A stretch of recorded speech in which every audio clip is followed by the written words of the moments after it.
Hey guys, this is Brian from Nintendo Gamepoint Plus, and yes, E3!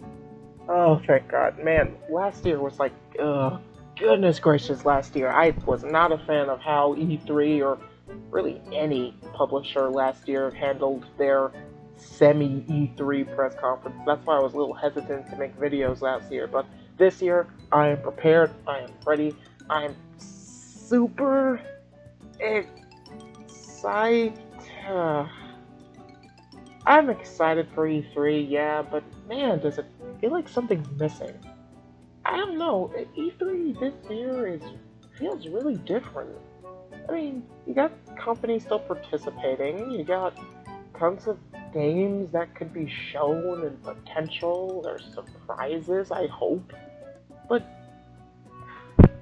why does E3 feel so different this year? Well, obviously, actually, no. You know what? I'm gonna stop you right there. E3 being digital is not the reason E3 is different. And allow me to explain why. E3 being in an all-digital format this year, if I want to be honest, is nothing new to me. At least, or many other people who have been in my experience. You see, for the last 10 or so years, I've only had digital E3s. I was going to go in last year during 2020, but then, haha! But for me, E3's always been a digital experience. Every year, it would be me sitting in my room or in my living room if I just wanted to watch it on the big screen when they played it on frickin' cable, what was it, G4? Maybe MTV? No, not MTV. I forget the channel. But point is, every year I would just watch E3 from my house, on my computer or on my TV if I hooked everything up and watched all the announcements that way. I'd learn all the press conference times and just, yeah, watch it from my house. And if I wanted to see more gameplay, I'd just watch the live streams. So E3 being digital isn't really that big of a change for me. It was always digital for me. And this digital format just makes it more convenient. Actually, no. It's the same amount of convenience. Because it's still me looking at the company schedules, figuring out when to watch what. Yeah, nothing's changed. Nothing about this has changed for me. I think the only difference is that every single company is pulling a Nintendo Direct. And even then, that was already happening, so yeah. So E3 being all digital this year, for me, and if you experienced something similar to my situation, isn't really new. So why does E3 feel different this year?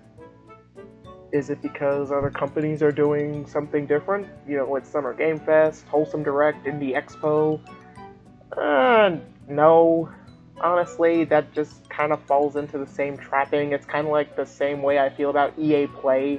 I mean, yeah, you can distance yourself from E3 all you want, but you're still not distancing yourself from E3.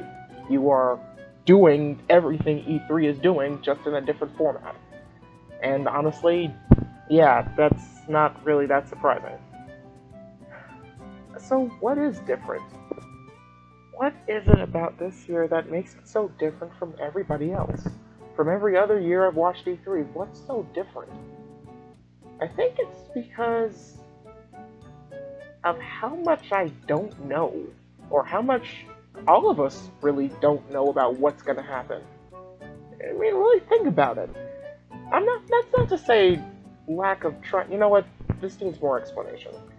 To say I don't know about something during E3 is more of me saying, I have no idea what anyone's about to do. Prime example, Nintendo. I don't know what they're doing this year.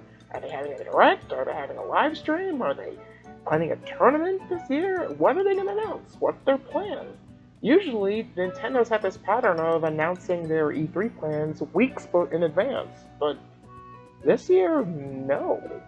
I can't remember the last time. I think the last time they were waiting to share the E3 plans was 2013 when they first started doing digital directs and they announced their plans 2 weeks before E3.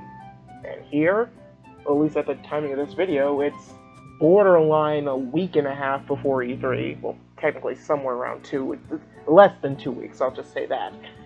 And I still don't know what they're planning.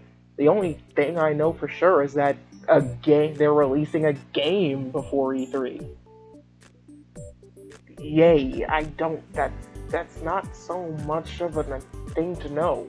And that's not a lack of trying. I've been trying to do some little research, do a little history of when they usually do their press conferences, but given the structure of E3 this year, man, this is just a real confusion.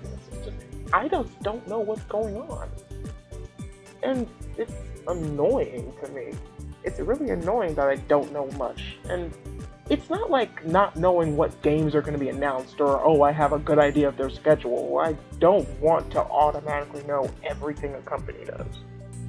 I just wish that I knew a little something. Just your basic plan. Your basic plan. Most specifically, what time am I supposed to watch it?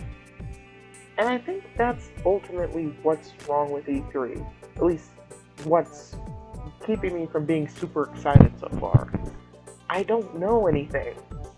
Or at least companies won't tell me what their plans are. I have to rely on rumors and myths and potential leaks made on Photoshop. It gets annoying really fast. Don't get me wrong, I'm still excited for E3 this year. I did make a bingo sheet anyways, because that's just me. And it's also just really fun to do. Seriously, if you ever get a chance to, just go online, find a template, make a bingo sheet of announcements you want to hear, and just have a ball. But nevertheless, it is still different this year. And for you and for me, it's different because, well, I'm going into it kind of blind, or at least not with all the information I want, at least before an E3 conference. Or before any E3 conference, now that I think about it, because there are other companies here that haven't made announcements in that regard anyways. I think the most we got was Ubisoft and Xbox / Bethesda.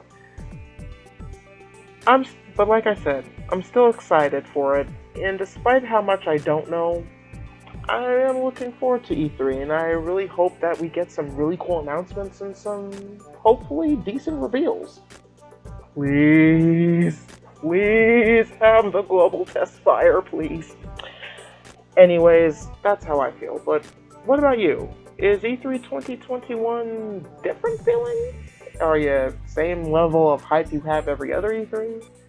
Let me know in the comments below.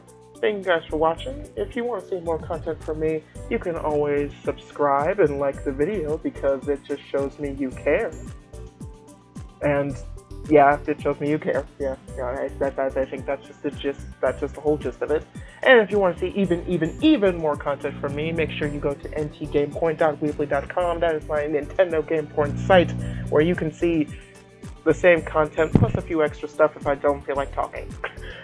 Thank you guys for watching once again. I hope you have a wonderful day and a wonderful E3 season. For more content like this, keep it here at Nintendo Gamepoint Plus. Thanks you guys for watching.